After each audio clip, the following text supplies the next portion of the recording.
Hi, everyone. Welcome back to the show. I'm your host, Aaliyah Cheyenne, and I'm so excited today to be joined by Malia Segal. Hi, Malia. How are you? Hi, how are you?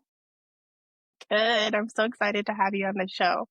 I was just telling Malia that I wanted to have her on the show. I wanted to have you on the show for a while, and I'm so excited that it's finally time. So here we are.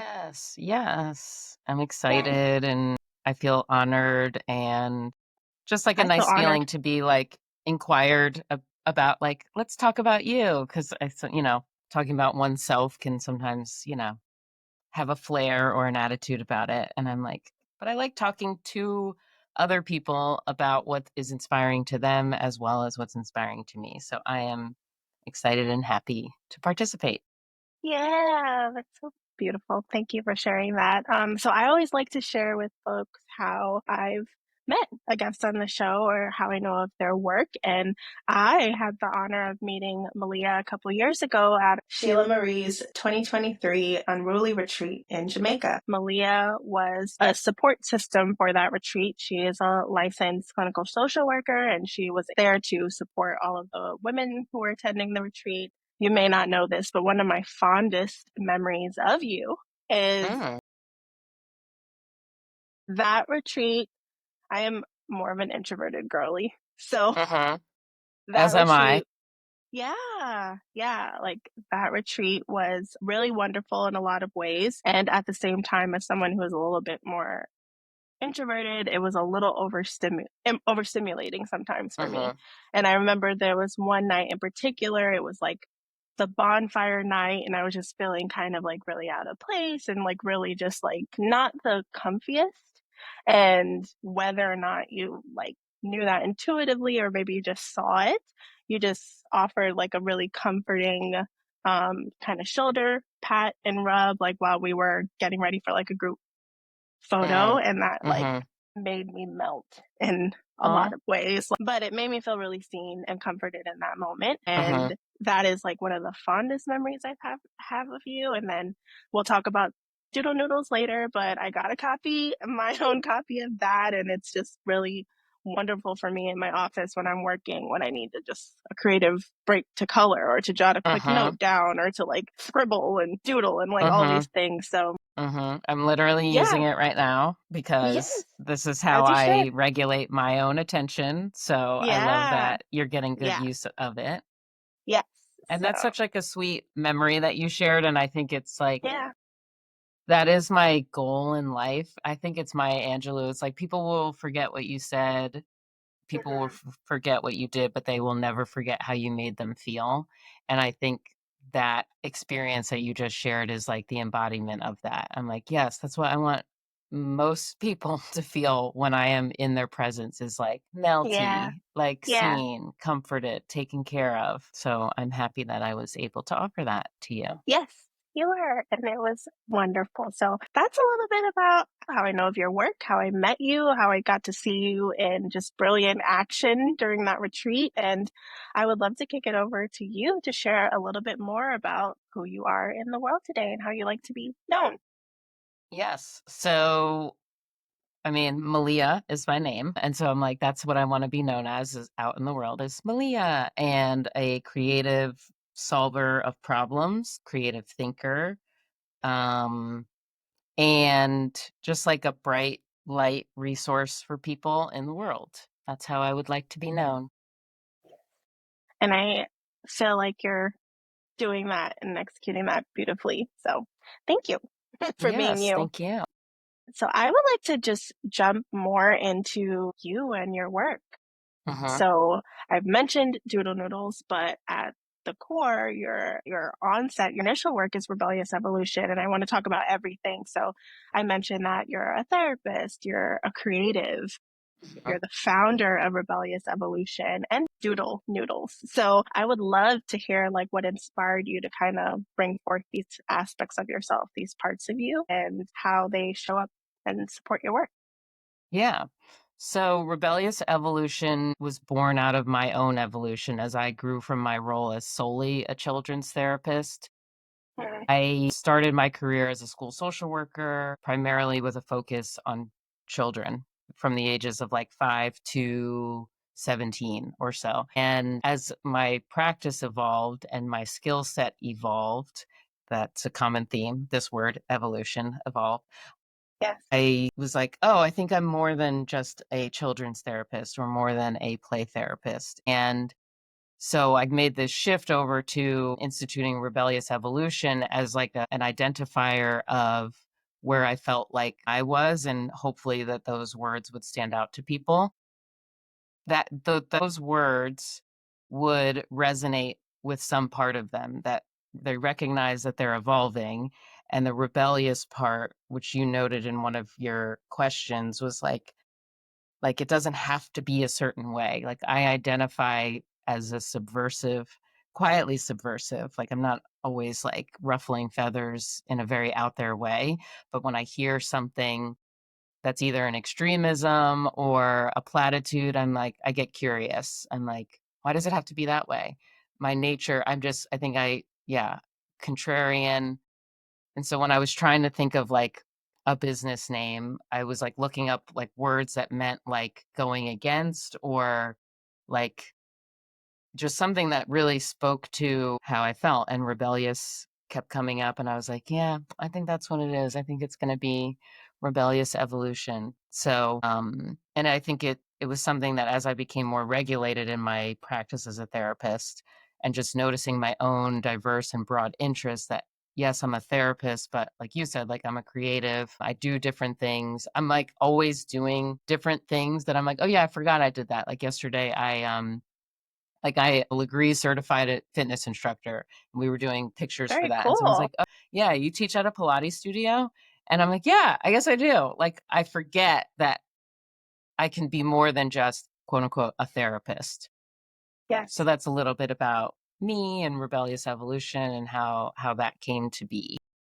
Yes, that's really powerful. And like just duality, like what's coming to mind is that saying that like we contain multitudes, like we're never just one thing. And I love that Mm-hmm. you've used this name and this brand to really fully express different aspects of yourself and that you can Mm-hmm. show up fully and do different things because Mm-hmm. I feel like when we stand in that ourselves, it also gives other people permission to stand in that for themselves too.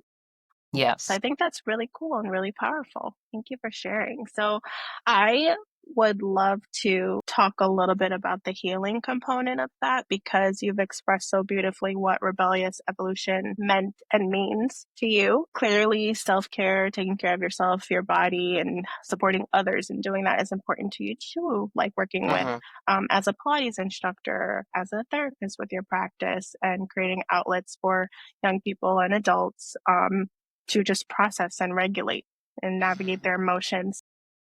In the context of healing, what does rebellion look like to you? Like, what is a rebellious way of healing?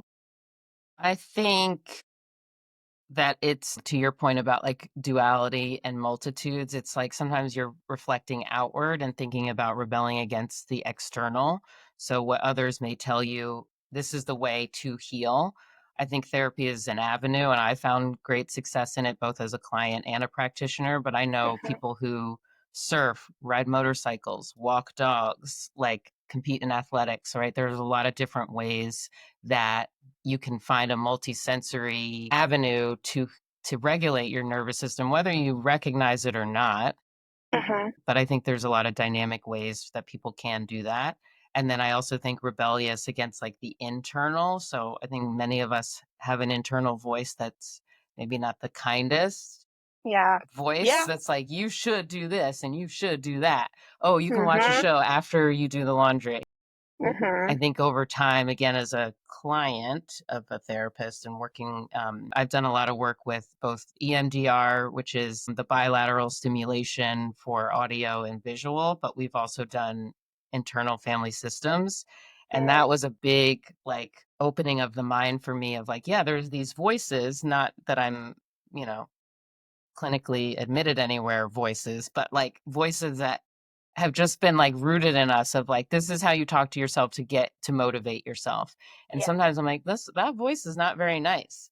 And It's so harsh rebelling, sometimes. yes, yeah, it can be very cruel and judgy. I have these, my colleague has these cards that are, they're called interactive cards. And they're just faces and like poses and expressions. And there's one that's like an angry woman that looks like she's like Judge Judy. So I call her like Judge Judy.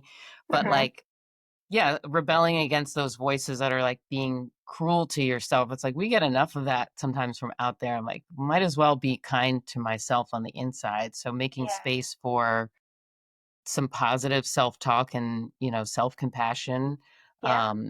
and being like, you know what? You get to watch whatever you want to watch right now. And if the laundry gets done, great. If not, it's okay. You're not going to get in trouble. I have some like my go-to internal lines are like, you're not getting graded on this. You're not going to get in trouble. Mm-hmm. You're not on anyone's timeline but your own. Cause rushing was a Mm-hmm. big part of, I feel like I was just like rushing, rush, rush, rush, rush, rush, rush. And it's like when I took that beat and said to myself, like, it's okay. You like, and it's okay if you're late on time. Like, my timing is always divine. Yeah. Yes. So I think the rebellious part comes from, yeah, like the external, what the shoulds are out in the world, and then internal, which is like talking back to some of those voices that may have just been hanging around a long time. Just like, Yeah. hey, take a beat, chill. Yeah. Yeah, that's really powerful. I love that. And I think that's so special. Like, even you modeling how you speak to yourself in certain moments is so important because I mean, I don't know if this is like the accurate comparison, but it kind of reminds me of like gentle parenting because a lot Mm-hmm. of us did not experience that growing up. Mm-hmm. So now we're going through these processes of like, quote unquote, reparenting ourselves and having to Mm-hmm. take a more gentle approach and actually speaking to ourselves more kindly to like combat that inner critic and that inner voice and like maybe what we were used to when we were Mm-hmm. much younger. So even just speaking more softly and more kindly to yourself in those moments. And that right on time one is really important because I feel like Mm-hmm. so many of us are rushing, Mm-hmm. guilty of that, like the Mm-hmm. impatience, the rushing, like just not Of being able on to just yourself. move It's like no one slow. else is Yeah, asking for that. It's like, no one else. why am I doing this to myself? Like, it's okay. And It's so like okay. Yeah, slowing down yeah, is such a powerful tool. yeah, And even if it's only by like 10 or 20%, I think if something among whatever, where our conversation goes today, like something yeah, listeners, like just slowing down a little bit, being like, I'm going to give myself 4 extra minutes. And so if I'm there at 10:02 versus whatever, like, yeah, yes, okay. And yes, how does that feel in your body to know that, okay, I can wash my hair? I don't have to brush my teeth like I am, in a NASCAR race. yeah, There's stuff like that that I'm like, when I zoom out and look at myself, I'm like, and like you said, gentle parenting, it is like this thing of like noticing, like, can I talk to myself like I would a child client, which would be very gentle and, hey, man, you good? yeah, You're really going fast, and I'm not sure why. Like talking to yeah, myself that way is like you said, like what we maybe didn't get growing up, and that we're like going back and like repatterning that yeah, aspect. It's yeah, like, why would everyone else deserve it except you? I'm like, no, I mhm, want to talk to myself like a little kid who's still trying to figure some stuff out. I'm not going to be yeah, harsh. I'm not going to be cruel. You know. yeah. There's so much power in that too. And also a big fan of EMDR. So, Yes, yeah, yeah. I would definitely recommend it for people who are, yeah, like maybe stuck in the therapy process. I think one mhm, of, something that you did mention in your questions of exploration is like for people who are stuck or feeling like their foot is jammed on that gas pedal, so to speak, like yeah, EMDR could be the thing that like eases up that. And it's just bilateral stimulation with like obviously the coaching and guidance of a, licensed practitioner. yeah, Um, and when I talk to my therapist about like what I get up to and what I'm doing, like she's like, "Oh, you did EMDR yourself by going for that walk and like swinging your arms and looking at the yeah, trees and doing this." I'm like, "Oh, yeah, yeah." you're right. Like, I am taking care of myself in these other Yeah. ways. So I would definitely, for your listeners who are curious, definitely Yeah. look up, I think emdria.org is the website. As many of my identities, one is like a resource giver and a problem solver. So I'm like, I want to give as many resources to people as Yeah. possible. So there's another one. Yes, thank you. And any that you share, I will make sure are linked in the show notes for folks for ease Awesome. too. So Cool. thank Yeah. you. Awesome. Yeah. Yeah, thank you for putting us on. Okay, so I want to talk a little bit more about the creative side combined with Mm-hmm. mental health. You've already given so many tools and resources and examples of what that looks like, but I really do think that creativity is a modality for healing. It is an aspect of healing too. And I would love to know like what role you believe creative expression plays in our healing process, but particularly for, women and femmes, who is largely my Mm-hmm. audience, who are trying to like reclaim their voice, their power, their autonomy, things like that. Yeah. So one simple way, like I was said, I was been doodling since we've been talking, is Yeah. the use of color. Like just like the creative, Yeah. it's a simple thing. In the Mhm. midst of just regulation, you might benefit from just like picking up a colored utensil, a pen or a marker on a Uh-huh. white piece of paper and Yeah. just like you were saying, scribbling, which is like part of why I like Doodle Noodles is like there's things that you can color in. Yeah. And if you want to add something to it, like a flare or something like that, you can do that. Yeah. So, color is a really helpful way to regulate because it grounds you. I think in like the family of DBT therapy, like using the five senses. So color, also throwback. I don't know if you remember the Mr. Sketch markers that have like the Yeah. smelly.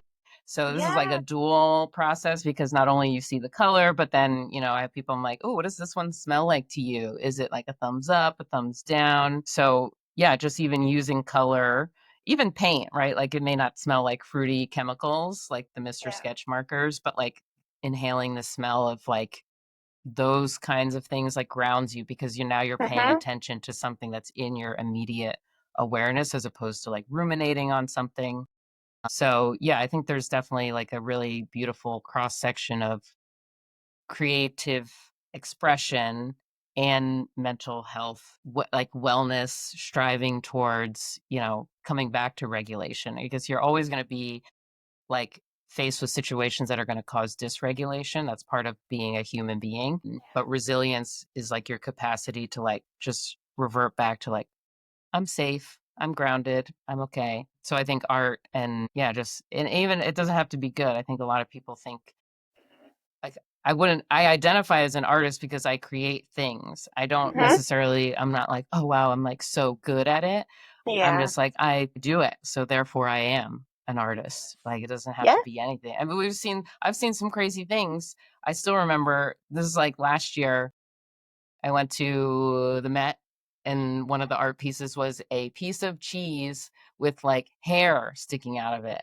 And I'm like, if you can make that art and that's art and you are an artist, then I can make my little scribble scrabbles and be an artist too, Yeah. you know? Yes. So making something makes you an artist. I don't care if it's Yeah. good, bad, ugly, beautiful. You are an artist. Yeah.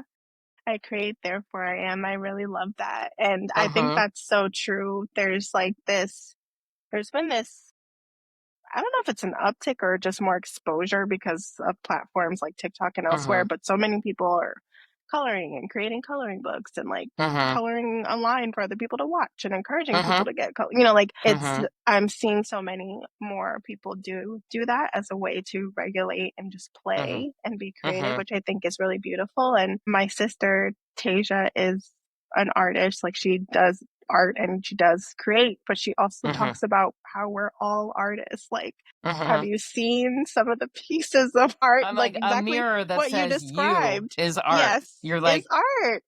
okay, I guess I'm go just off. like, Yeah. and it's so crazy to me. I have to because I was looking at something the other day and it was showing pieces and it was asking the audience to guess like the Mm-hmm. value of the work. And Mm-hmm. everybody guessed too low and too wrong. But there Mm, was one piece in particular that was literally two like metal rings, like two circles, mm-hmm. just up on a blank canvas. And it had the ranges for how much it was worth. And like most people voted for the lowest amount. And the two rings on the blank piece of canvas was like $150,000. And I was like, I'm in the wrong field. Right, right. I have not Yeah, you hacked need to just life jump in yet. and be like, this is what it is, and you're going to pay. And it's at like, I think there's one of those axioms that are like, you're not paying for this, you're paying for my years of experience and knowledge and training and blah, blah, blah.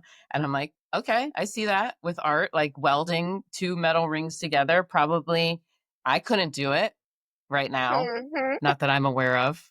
So yeah, you're not just paying for two metal rings. You're paying for someone who's like, you know what I would like to do, and what I'm gonna go scrap and source the metal, and I'm gonna intertwine them so they can never be undone. I That's guess. what, yes, that's what the investment is, I suppose. And maybe it speaks to someone. That's why, I mean, I Yeah, guess that's why people make yeah, art, right? Is like in the hopes that it'll speak to someone somewhere, yeah, you know. yeah. I don't know. Someone somewhere who can Someone afford a somewhere. gallery like that. Mhm. But Mhm. I was just like, we are all artists. We We can all truly do are. it. Yes. Yeah. That's what I mean. Again, I think working, I mean, both with kids and adults, it's interesting, like the self talk around creating. It can be so negative, like, oh, I'm not good at this. And again, something for the audience to think about is like, can you add in, I'm not good at this yet, or I'm still learning? Why would I Yeah, be good at something that I just, kids? I'm like, you're 7. Of course you're not good yeah, at it. You're just, yeah, you have only been speaking and holding fine motor tools for 3.5 years. yeah, Why would you be good at that?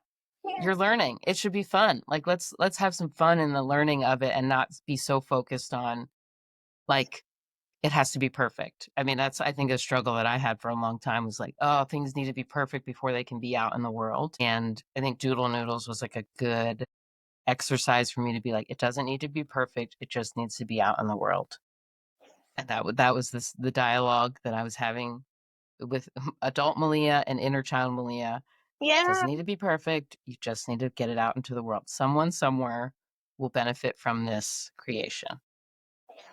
Yes, 1000%. And Awesome. I definitely am one of the people who have benefited from the creation. So thank you for putting it out into the world. Yeah, of course. And we'll also make sure a link to Doodle Noodles is in the Yes, yeah, I'll put show it. notes so Yes, it's folks on can grab it Etsy too. if people are Yeah. interested. I think so people have commented. They're like, it's such a good idea. And I'm at a place now where I'm like, thank you, I know. Because well, as a therapist, you have to do like 30 hours of continuing education on a cycle. So like every 2 years, you have to acquire these credits. And I was like, I cannot sit through another workshop without something else to do while also capturing like nuggets of information or whatever. And so that's how Doodle Noodles was really born out of like my own recognizing like, oh, I need something to do that I enjoy learning. It's not like learning is like the worst thing in the world for me. Like I can sit still, but I will daydream if I don't have something else to do. So it kind of was inspired out of that. And then my friend who is a elementary art teacher and an artist herself was like, here's some, she's not tech savvy. She's like, here's some things, whatever you can do with it. I'm like putting it in Canva, taking out the background. I was like, great. And so that's how we have what we have. Love And that. yeah, it just was like first it was a tool for me, and then Uh-huh. I was like, wait, low key, I think a lot of people could use this, and I'm an Yeah. adult, other adults could use it. People often ask like, oh, is it for kids? Is it I'm like, if a kid wants to use it, they can. Like Yeah. anybody who can hold like a device of any kind, like it doesn't have to be a marker, whatever. You know what I mean? Uh-huh. Any Yeah. sort of utensil that creates ink onto paper Yeah. a person can use it. So that's kind of like the birth story of Doodle Noodles. And yeah, it's on Etsy. You can type in Doodle Noodle Notebooks on Instagram. That's also the handle. Yeah. So yeah. I love that. Thank you for sharing that origin story because Uh-huh. I didn't even fully know that. And while you were talking, I was thinking to myself, like, oh, this is a tool for you. You just open it Uh-huh. up for the rest of us. And I feel like Uh-huh. so many times that is the creative process. Like Mhm. whether or not you realize that you're starting out to create something for yourself or others, it ultimately Mhm. is for you first. And then if Mhm. other people can benefit from it too and gain something, that's part of the process. But Mhm. these are always tools for us first. Like Yes. that's the spirit of creation. So Mhm.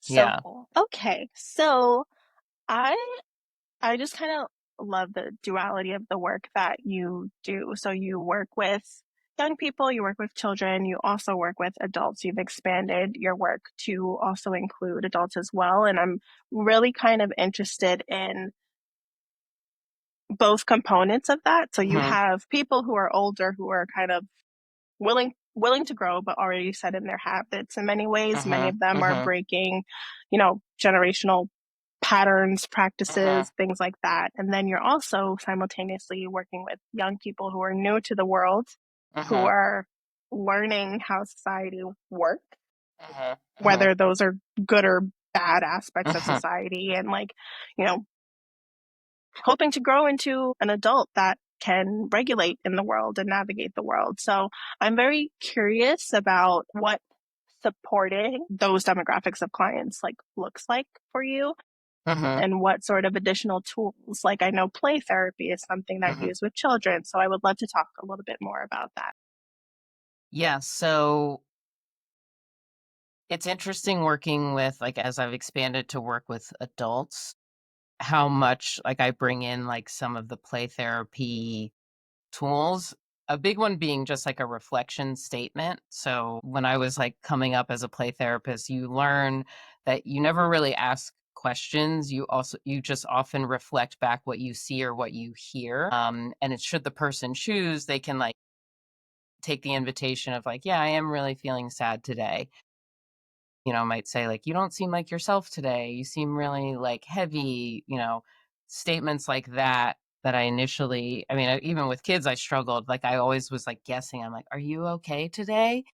Like, being a play therapist kind of pushes you to be like, I'm okay with getting it wrong with you. And I trust that you, child or adult, are going to like course correct if I've got something wrong. Like, you look really sad. No, I'm just tired. Oh, you're feeling tired today. So, play therapy and child-centered play therapy specifically. So the way I practice with kids is like they get to choose what they do, what they play with. Like I said, I'm in my office now. I have like a sand tray back there. I have like board games. So they really get to choose what they engage in. And then with my adults, I use a different space, but sometimes I bring in coloring sheets or I bring in the sand tray, just like these like subtle ways to like tap into the inner child. The other tool that I use is with adults when I do coaching, which goes beyond like counseling, is I use the DiMartini method. And so I describe it like therapy is like making a salad. The DiMartini method is like baking. So salad, you can swap in a lot of different things and still get a really good meal. Baking is like if you are not precise, you're gonna have like a floppy cake or whatever. So with the DiMartini method, it's like this very routinized protocol of questions, but it allows the person to kind of like detach from their story. And because, when it's adults, like you had said, like sometimes they get really attached to a story or a pattern or a way of being. And the DiMartini method kind of separates them from that. So we get really specific. We strip away labels like abusive, alcoholic, stingy, and then we identify the realities of what experiences that they really had. So maybe somebody was verbally critical to them, or they prioritize spending on clothes versus my medical needs. Like those things we can really work with when I use the DiMartini method. And then I bring back in some of the play therapy, like, whew, that was really heavy, addressing some of the nervous system symptoms that may come up. Because sometimes even just talking about something challenging can activate the nervous system. So I blend a lot of different modalities when I'm working with people. And again, I'm taking in like what I see, like, oh, is your system relaxed or are you feeling more on high alert and do we need to, course correct again? Yeah, I've really enjoyed again even my own evolution when I first started as a therapist, I was like, only kids ever. I'm going to work in a school so I don't even have to talk to the parents. I like looking back, I'm like, okay, mm-hmm. Let's see how that works out. And then like the teachers were adults, so I had to talk to the teachers. And then parents would be like, who's this lady who's talking to my child for 30 minutes once a week? Okay, I guess I got to talk to you. And so it just like there was this gradual growth process of me like, and then realizing like everybody's doing some sort of inner child work, even if they don't realize it, even if they're like, nope, I'm happy the way I am. Okay, great. Well, can you honor your inner child too, who's like, I'm happy with the way that I am? And maybe battling with some generational stuff like you had mentioned.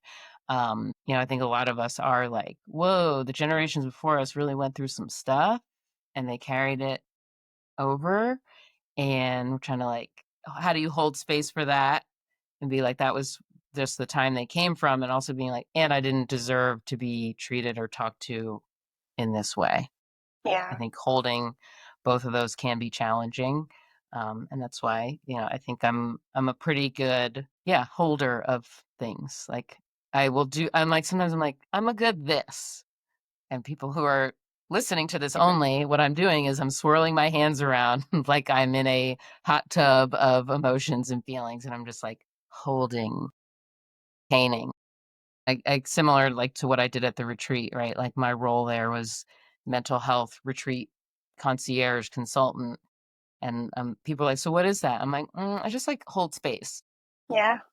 But it's hard to describe. Like you said, it's like it's a hand on the back, it's a deep breath, it's a like a reassuring connection that doesn't always have like there's not always words for what it is, it's Yeah. co-regulation. That's like the big bucket of how I would Yeah. describe it. So yeah. Yeah. Yeah. That's really rich with information. And I like how you utilize different tools and practices to support different demographics with these Mhm. things. And I love the way that you describe like holding everything, like even Mhm. visually seeing you do that, like Mhm.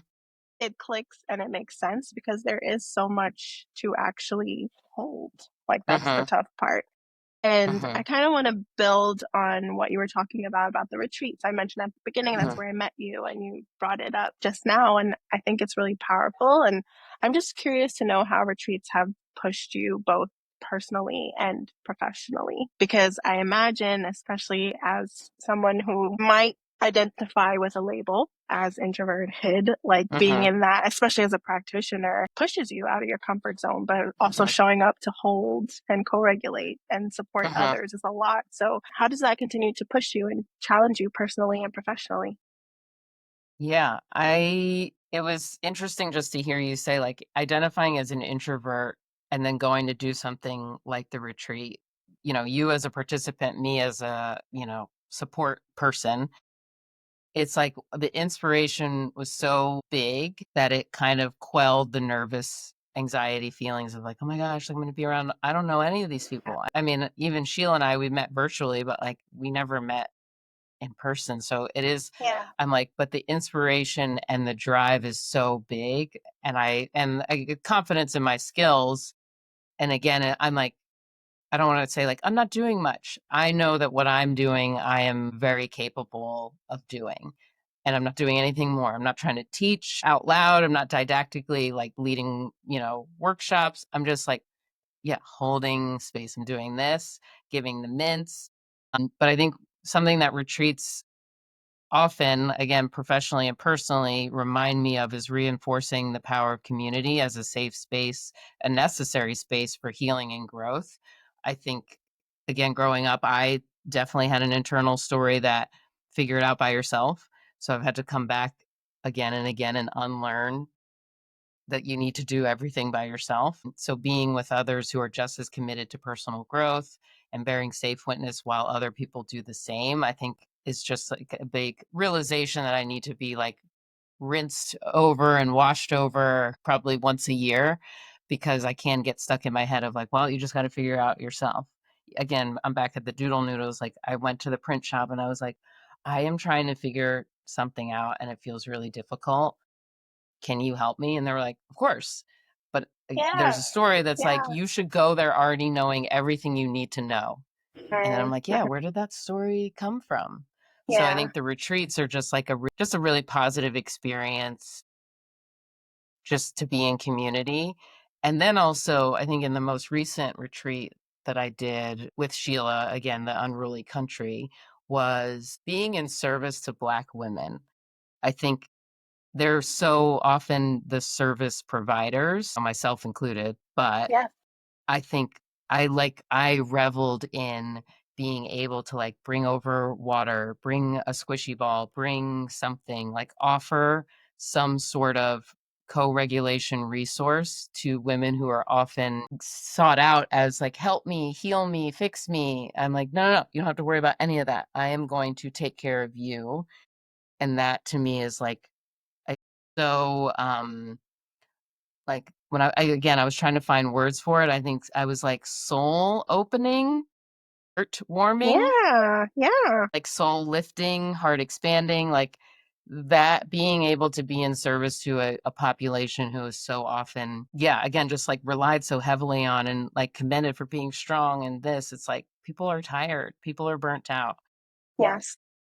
So that's been a really, it's something that I didn't really expect to feel. Like I just like, I'm gonna go and do my thing and give, and then but even in the giving I felt something, I gained something from that. So yeah, the retreats have been like a really positive and powerful experience for me, and I'm proud of us, you and I, for like going out and forge, like being like, all right, I'm going to do this thing and I'm going to trust that I'm going to be okay. Yeah, that's really beautiful. I feel like just the way you've talked about community is so important because oftentimes we can get in our heads and not think that we need it as much as we do, but we definitely do.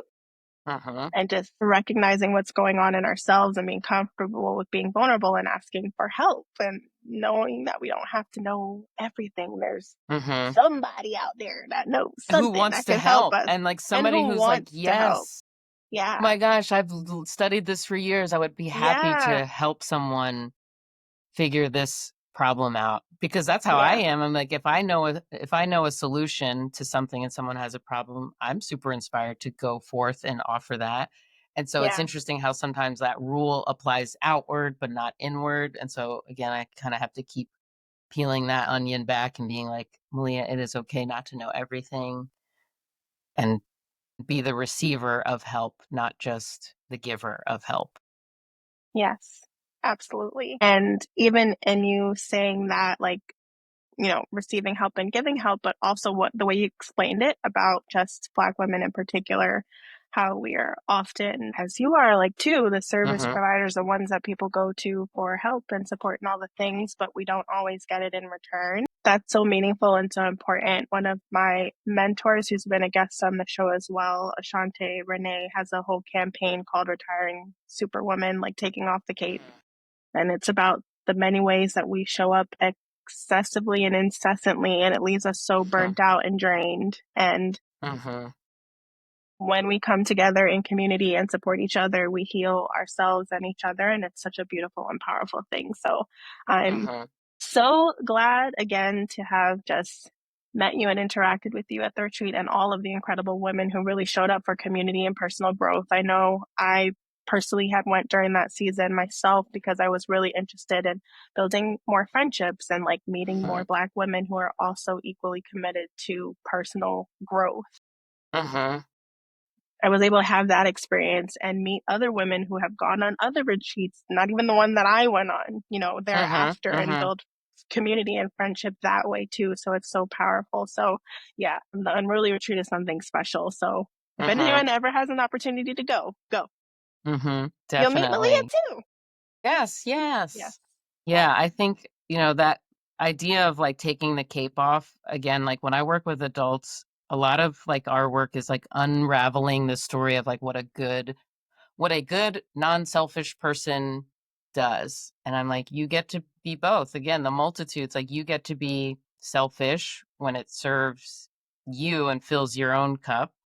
And there is a time and a place to be selfless. And I think paralleling or taking turns with some of that. And I think about at the beginning of my work with clients, adults specifically, they'll be like, well, I want to be a good daughter, and good daughters do this. And I'm like, I hear you. And if you're tired and you're ill and like, is that what good daughters do, is run themselves down to be to nubs? Like, Yeah. no. What do you think a good daughter is capable of in with the resources that you have right now?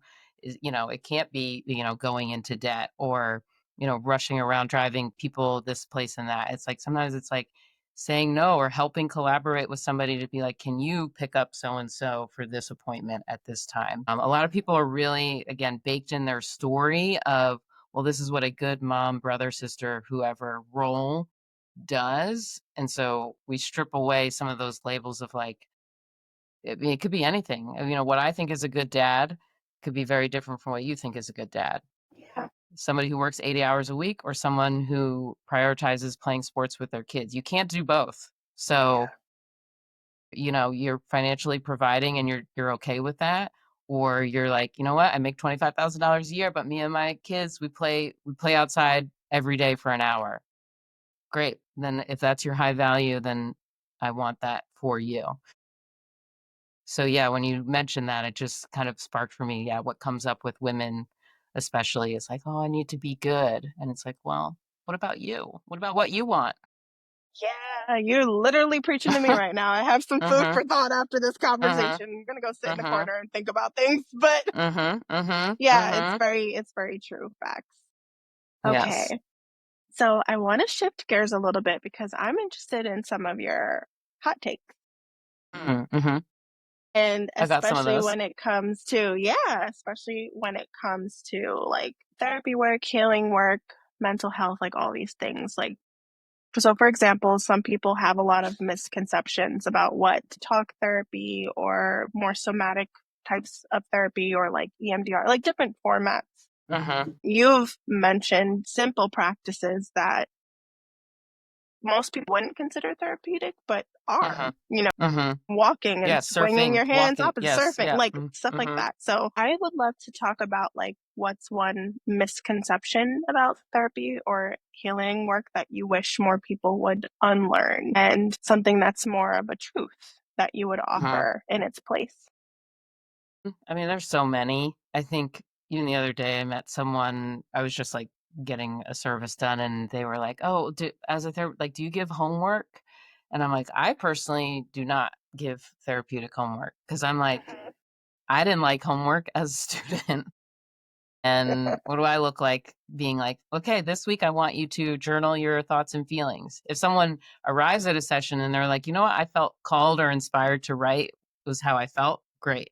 But I don't like to force anything on people that they haven't generated in themselves. I think something else, like when you were saying, yeah, the different modalities. Yeah, there are these like formal modalities like EMDR and CBT, EBT. There's a lot of like, what are those called? And Yeah, what's and CBT and DBT? CBT is cognitive behavioral therapy, which I think Okay. of like as a triangle: thoughts, feelings, actions. If I have a Yeah. thought, it generates a feeling. That feeling will make me do something.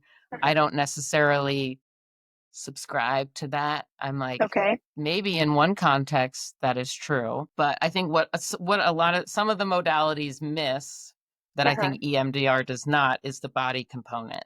I Yeah. think if we stay up in the mind, DBT is dialectical behavioral therapy. That does bring in the senses, again, tapping into your five senses to stay grounded. Some of the modalities skip the body and just focus on the mind.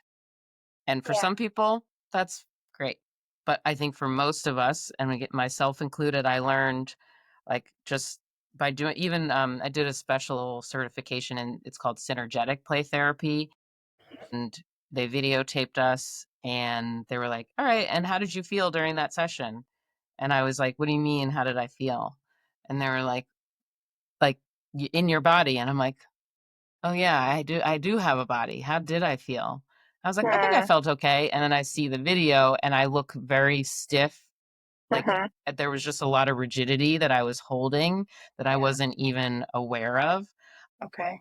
So I think, for people who are again curious about different modalities, is like don't be afraid to like play around with different types and just see what feels good to you. You get to decide ultimately what healing path is right for you in that season of your life. Like there's some people who are like, I can't do mindfulness right now. I can't be in my head. I need to be moving. Okay, well then Yeah. maybe walk and talk therapy or ecotherapy is more your speed because you want to be in motion. The thought of sitting Uh-huh. on a couch across from someone staring at you asking you questions may not be where you're at Yeah. this season. So yeah, I think, and even talk therapy, I think like it has a shelf life. I think like you can only talk about something for so long before again you Uh-huh. might be sick of your own story. Like I'm tired of talking about this. So again, when I found the DeMartini method, which again is like it's a series of questions, it's very prescriptive.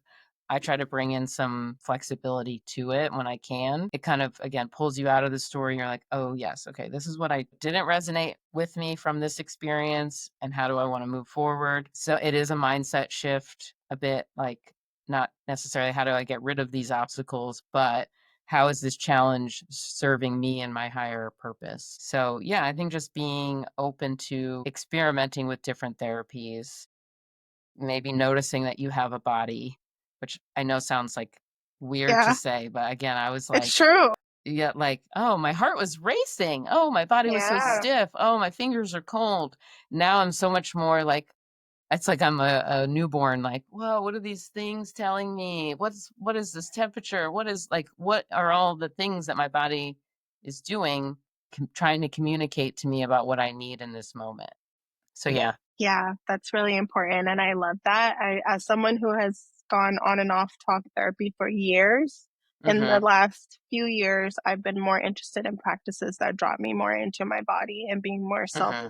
aware about Mm-hmm. how and where emotions are Mm-hmm. living. And it's Mm-hmm. actually something that my talk therapist got me into because I've Mm-hmm. Mm-hmm. done EMDR with her and like all Mm-hmm. kinds of other things. I've tried everything. See, But I mean, I think we got to. I yeah, we mean, have they're to. all out there. We might as well see Yeah, pick all the fruits and all of taste them. test. Yes, I agree.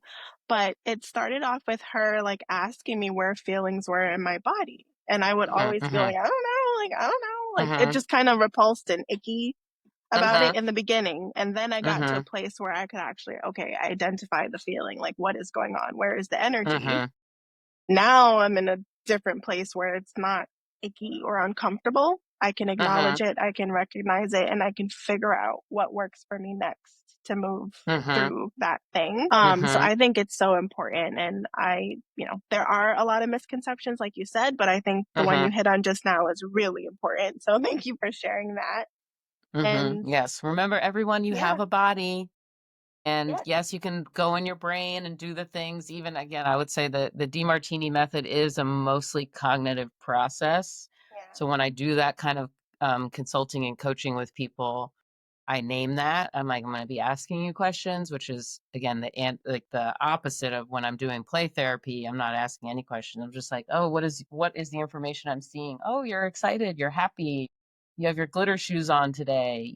Very like just noticing. Where this one is like, okay, so I want you, Aaliyah, to go to the moment when you were at the retreat and we were all getting ready to take that picture.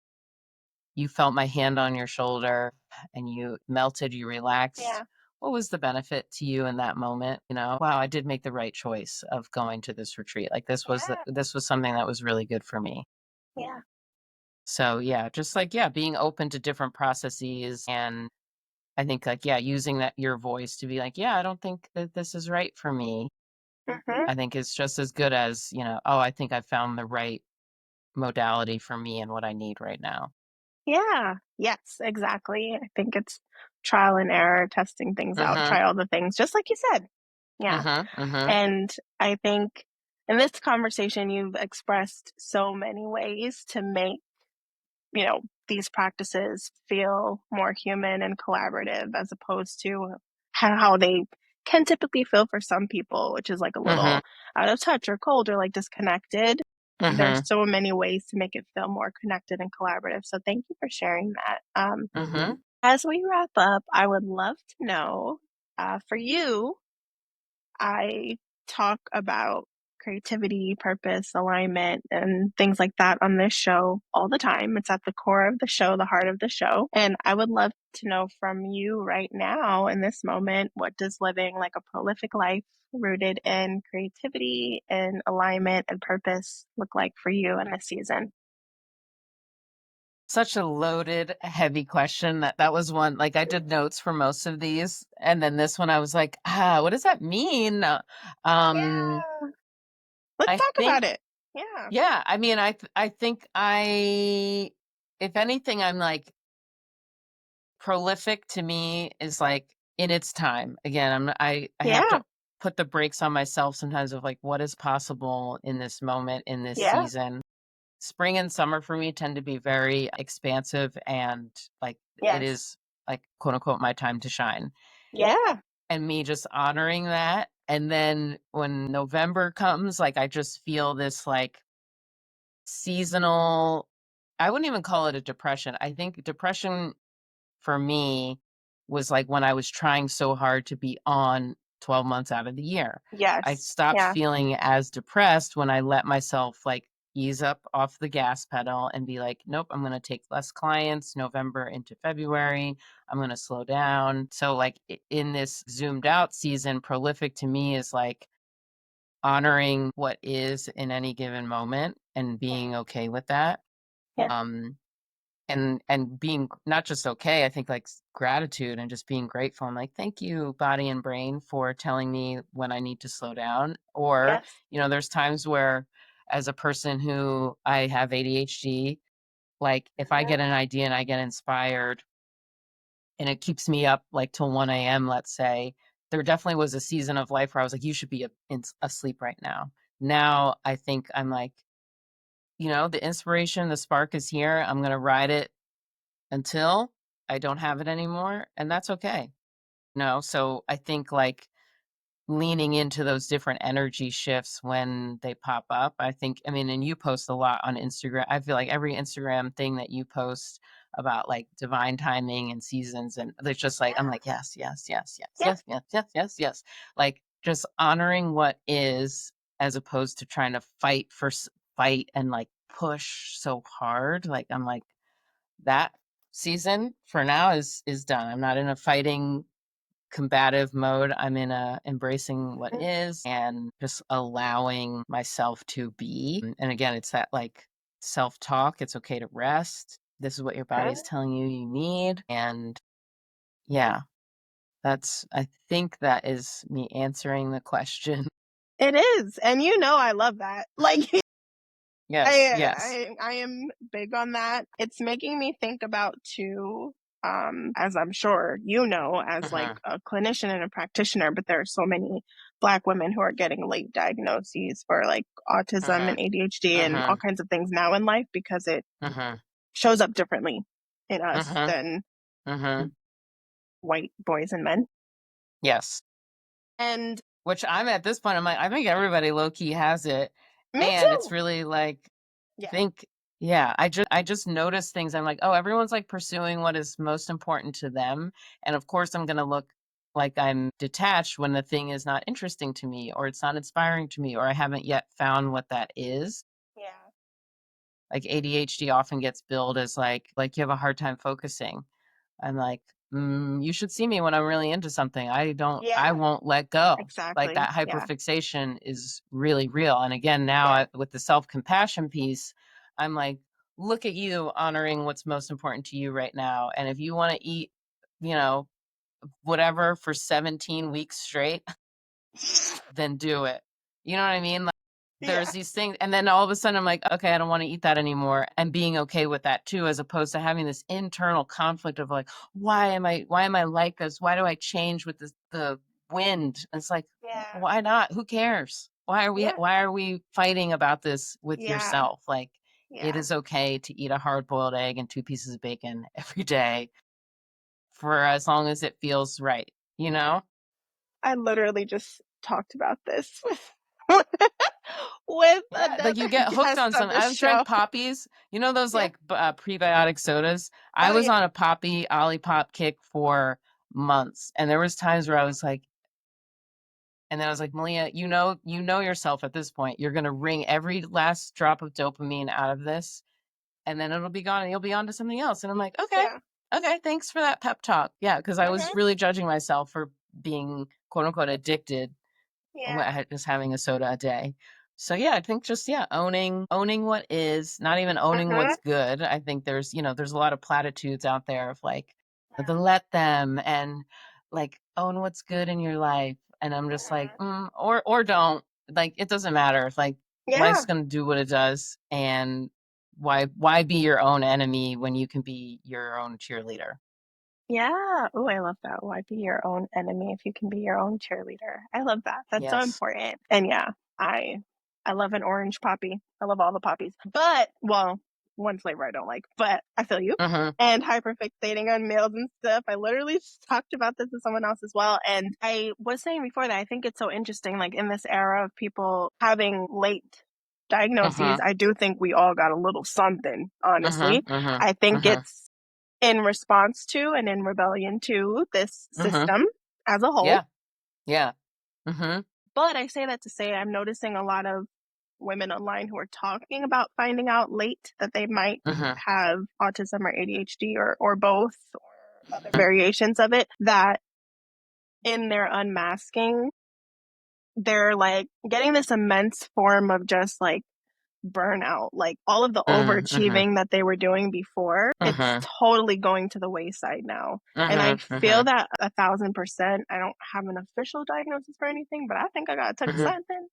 Mm-hmm. And I went so hard in my 20s, like trying Mm-hmm. to like climb the corporate ladder and do all Mm-hmm. these different things and like show up and like just kill myself really with Mm-hmm. Mm-hmm. just trying to prove myself and all these Mm-hmm. things. And now like in my 30s, I'm just like, no, like Mm-hmm. I'm Mm-hmm. gonna rest. I'm gonna Enough say is no. enough. I've done enough. I mean, Yeah, I've there's done like enough. I'm yeah, gonna there's honor the a seasons. yes, Like, exactly.